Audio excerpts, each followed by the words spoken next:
Jeff, is a play that you have written, and it tells the story of Vicky, a single mother struggling with the pressures of daily life, and Aidy, a young footballer striving to find his place on and off the pitch. Though from different worlds, their unexpected meeting on a park bench reveals shared struggles and unlikely hope. So, Jeff, great stuff this. Looking forward to it. And Carol Weirs, who's a good friend of mine, has got Carol W Productions. She's the co-producer of this. So she is helping this become a reality for you. So tell us about it. Why have you got into writing, Jeff?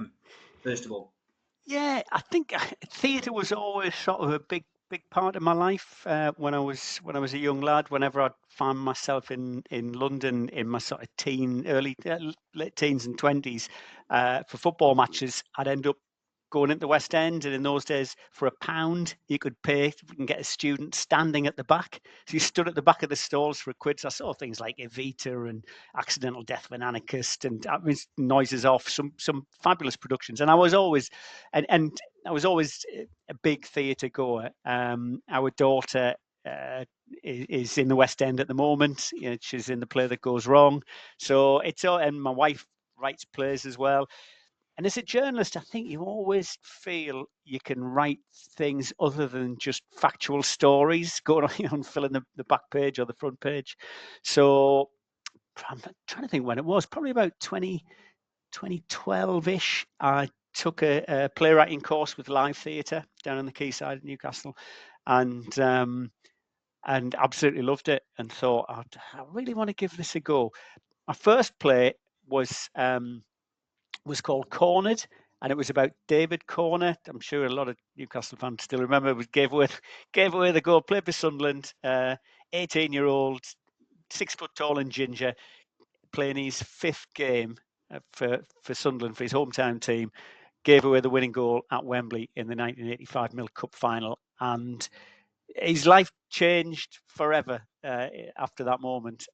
So I wrote a monologue about it, and it was to try and get him a bit of redemption, because he got so much grief from the fans. I mean, physical as well as verbal. So he had at various stages, he had his teeth knocked in, he had his nose broken, his jaw broken. He's got a plate in his head and above his eye, where he got his eye socket knocked in, from fans coming up to him and saying, you cost us a cup final, and smacking him. And then he went on to become to join Durham Constabulary, and he said, in his words, he said, "I never thought I'd find a job where I was hated even more than when I was a footballer."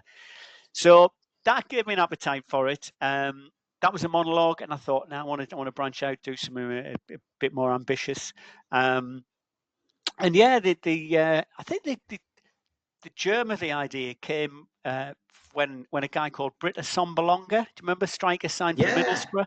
And I read about his background, and he was born in the Congo and then raised in, I can't remember if it was France or Holland, and then came to England. And I remember thinking, I wonder what that's like. So it must be a really interesting life. And then that was a germ of it. So the idea is that Addy is a black footballer who, born in the Congo, raised in France. He comes to play for an unnamed team. They are just called the Town, in the northeast, struggling Premier League team, and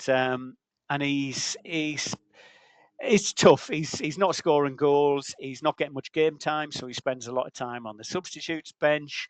But on a park bench, as you can see, he meets Vicky, who is a single mum on benefits, who's also caring for her mum at the same time, and